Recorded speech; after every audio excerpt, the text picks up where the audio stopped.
ಮನೇಲಿ ಸಣ್ಣ ಪುಟ್ಟ ಪಾರ್ಟೀಸ್ ಫಂಕ್ಷನ್ಸ್ ಏನಾದರೂ ಇದೆಯಾ? ಹಾಗಾದರೆ ಏನು ರೆಸಿಪಿ ಮಾಡಬೇಕು ಅಂತ ಯೋಚನೆ ಮಾಡ್ತಿದ್ದೀರಾ? ಯೋಚನೆ ಮಾಡಬೇಡಿ, ಇಲ್ಲಿದೆ ನೋಡಿ, ತುಂಬ ಈಸಿ ಆ್ಯಂಡ್ ಟೇಸ್ಟಿಯಾಗಿ ಮಾಡುವಂತಹ ಒಂದು ವೆಜ್ ಬಿರಿಯಾನಿ ಅಥವಾ ವೆಜ್ ಪುಲಾವ್. ತುಂಬಾ ಸಿಂಪಲ್, ತುಂಬಾ ರುಚಿಯಾಗಿರುತ್ತೆ. ಸೊ ತುಂಬ ರುಚಿಯಾಗದಂಥ ಈ ರೆಸಿಪಿಯನ್ನು ಬರ್ತ್ಡೇ ಪಾರ್ಟೀಸ್ ಅಥವಾ ಸಣ್ಣ ಪುಟ್ಟ ಫಂಕ್ಷನ್ಸ್ಗೆ ಮನೆಯಲ್ಲೇ ಮಾಡ್ಕೋಬೋದು. ಮತ್ತೆ ಯಾಕೆ ತಡ ಸ್ನೇಹಿತರೆ, ಬನ್ನಿ ಯಾವ ರೀತಿ ಮಾಡೋದು, ಬೇಕಾಗಿರೋ ಸಾಮಗ್ರಿಗಳೇನು ಅಂತ ನೋಡ್ಕೊಂಬರೋಣ.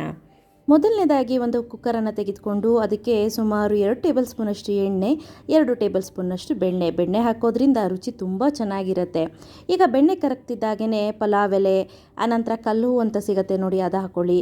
ಆನಂತರ 1-2 ಪೀಸ್ನಷ್ಟು ಚಕ್ಕೆ, ಲವಂಗ, ಸ್ನೇಹಿತರೆ ಈವನ್ ನೀವು ಮರಾಠ ಮೊಗ್ಗು ಮತ್ತು ಬೇರೆ ಬೇರೆ ಸ್ಪೈಸಸ್ ಸಿಗುತ್ತೆ ನೋಡಿ, ಅದನ್ನು ಕೂಡ ಬಳಸ್ಬೋದು. ಆನಂತರ ಇಲ್ಲಿ ಸ್ಟಾರ್ ಹೂ, ಆನಂತರ 1 ಟೀ ಸ್ಪೂನ್ನಷ್ಟು ಸೋಂಪು, ಇದಿಷ್ಟನ್ನು ಹಾಕಿ ಸ್ವಲ್ಪ ಫ್ರೈ ಮಾಡ್ಕೊಳ್ಳೋಣ. ನಂತರ ದಪ್ಪ ಗಾತ್ರದ ಒಂದು ಈರುಳ್ಳಿಯನ್ನು ಉದ್ದುದ್ದಾಗಿ ಕಟ್ ಮಾಡಿ ಇಟ್ಕೊಂಡಿರೋದನ್ನ ಹಾಕ್ಕೊಂಡು ಈಗ ಚೆನ್ನಾಗಿ ಇದನ್ನು ಫ್ರೈ ಮಾಡ್ಕೊಳ್ಳಿ. ಇದು ಫ್ರೈ ಆದ ನಂತರ ನಾನಿಲ್ಲಿ ಒಂದು 1/4 ಕಪ್ನಷ್ಟು ಬಟಾಣಿಯನ್ನು ತೆಗೆದುಕೊಳ್ತಾ ಇದ್ದೀನಿ, ಫ್ರೋಝನ್ ಬಟಾಣಿ. ಆನಂತರ ಸುಮಾರು ಸಣ್ಣ ಗಾತ್ರದ ಒಂದು ಕ್ಯಾರೆಟು, ಒಂದು 1/4 ಕಪ್ನಷ್ಟು ಬೀನ್ಸು. ಸೊ ಇದಿಷ್ಟನ್ನು ಹಾಕಿ ಚೆನ್ನಾಗಿ ಇದನ್ನು ಫ್ರೈ ಮಾಡಬೇಕು ಸ್ನೇಹಿತರೆ. ನೋಡಿ, ಸಂಪೂರ್ಣವಾಗಿ ಚೆನ್ನಾಗಿ ಫ್ರೈ ಆದ ನಂತರ ಇದಕ್ಕೆ ಸುಮಾರು 2 ಟೇಬಲ್ ಸ್ಪೂನಷ್ಟು ಶುಂಠಿ ಬೆಳ್ಳುಳ್ಳಿ ಪೇಸ್ಟನ್ನು ಹಾಕಿ ಇದು ಹಸಿ ವಾಸನೆ ಹೋಗೋ ತನಕ ಚೆನ್ನಾಗಿ ಫ್ರೈ ಮಾಡ್ಕೊಳ್ಳಿ, ಆಯಿತಾ?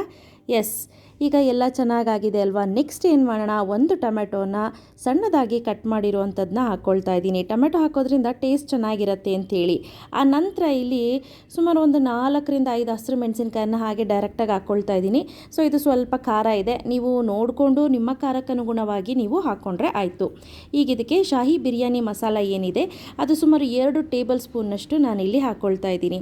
ಇದು ಹಾಕ್ಬಿಟ್ಟು ಇಮಿಡಿಯೇಟು ಫ್ಲೇಮನ್ನು ಕಡಿಮೆ ಮಾಡಿ, ಇಲ್ಲಾಂದರೆ ಸೀದೋಗುತ್ತೆ ಮಸಾಲೆ. ಈಗ ಇದಕ್ಕೆ ಅರ್ಧ ಲೀಟ್ರಷ್ಟು ನೀರನ್ನು ಹಾಕ್ಕೊಳ್ತಾ ಇದ್ದೀನಿ, ಸುಮಾರು 1 ಟೀ ಸ್ಪೂನ್ನಷ್ಟು ಉಪ್ಪು. ಈಗ ಇದನ್ನು ಕುದಿ ಬರಲಿಕ್ಕೆ ಬಿಟ್ಬಿಡೋಣ ಸ್ನೇಹಿತರೆ. ಚೆನ್ನಾಗಿ ಕೊತ ಅಂತ ಕುದೀತಿದೆ ಅನ್ನೋವಾಗ ನಾವೊಂದು 300 ಗ್ರಾಮ್ನಷ್ಟು ಬಾಸುಮತಿ ರೈಸನ್ನು ಚೆನ್ನಾಗಿ ತೊಳೆದಿಟ್ಕೊಂಡಿದ್ದೆ. ಈಗ ಈ ರೈಸನ್ನು ಹಾಕ್ಕೊಳ್ತಾ ಇದ್ದೀನಿ. ಈಗ ನೋಡಿ ಸ್ನೇಹಿತರೆ, ಇದನ್ನು ಚೆನ್ನಾಗಿ ಕುದಿ ಬರಲಿಕ್ಕೆ ಬಿಡಬೇಕು. ಚೆನ್ನಾಗಿ ಕುದಿ ಬರ್ತಿದೆ ಅನ್ನೋ ಟೈಮ್ನಲ್ಲಿ ಕುಕ್ಕರ್ ಲಿಡ್ಡನ್ನು ಕ್ಲೋಸ್ ಮಾಡಿ 1 ವಿಷಿಲ್ ತೆಗೆದುಕೊಂಡ್ರೆ ಸಾಕಾಗತ್ತೆ ಸ್ನೇಹಿತರೆ. ನೋಡಿ, ನೀರಿನ ಪ್ರಮಾಣ 1:2 ರೇಷಿಯೋದಲ್ಲಿ ಮಾಡ್ಕೊಳ್ಳಿ. ಅದೇ ಬಾಸುಮತಿ ರೈಸ್ ಯೂಸ್ ಮಾಡ್ತೀನಿ ಅಂದರೆ ಸ್ವಲ್ಪ ಕಡಿಮೆ ಮಾಡ್ಕೊಳ್ಳಿ. ಈಗ ಆಗಿದೆ, ಓಪನ್ ಮಾಡೋಣ. ವಾವ್, ಎಷ್ಟು ಚೆನ್ನಾಗಾಗಿದೆ ನೋಡಿ. ನೀಟಾಗಿ ಲೈಟ್ ಹ್ಯಾಂಡಲ್ಲಿ ಈ ರೀತಿ ನೀಟಾಗಿ ಮಿಕ್ಸ್ ಮಾಡ್ಕೋಬೇಕು. ಪರ್ಫೆಕ್ಟ್ ಆಗಿರುವಂತಹ ವೆಜ್ ಬಿರಿಯಾನಿ ಸಿದ್ಧವಾಗಿದೆ. ಈ ರೆಸಿಪಿಯನ್ನು ಸಣ್ಣ ಪುಟ್ಟ ಪಾರ್ಟಿ, ಫಂಕ್ಷನ್ ಇದೆ, ಮನೇಲಿ ಮಕ್ಕಳಿಗೆ ಲಂಚ್ ಬಾಕ್ಸು ಕಟ್ಟಬೇಕು ಅನ್ನೋ ಟೈಮ್ನಲ್ಲೂ ಕೂಡ ನೀವು ಇದನ್ನು ಸರ್ವ್ ಮಾಡ್ಬೋದು.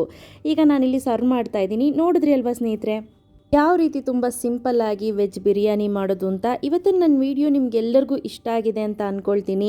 ನೀವು ಇದ್ರ ಜೊತೆ ರಾಯ್ತಾ ಅಥವಾ ಬುರಾಂದಿ ರಾಯ್ತದ ಜೊತೆ ತಿಂದರೆ ಸೂಪರ್ ಟೇಸ್ಟಿಯಾಗಿರುತ್ತೆ.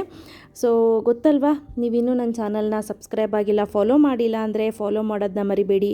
ನೀವು ನನ್ನ ಫೇಸ್ಬುಕ್, ಇನ್ಸ್ಟಾಗ್ರಾಮಲ್ಲೂ ಕೂಡ ಫಾಲೋ ಮಾಡ್ಬೋದು. Thanks for watching. ಬಾಯ್.